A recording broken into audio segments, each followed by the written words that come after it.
Sometimes the patient will come in and just feel that pain, just feel that jaw pain right here, and we're able to try to help them immediately by using a nighttime appliance, try to take some of that pressure off the TMJ joint.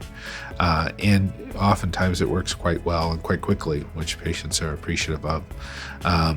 That gives us the ability to actually not only help to alleviate their pain, but also diagnose what's going on inside the joint itself.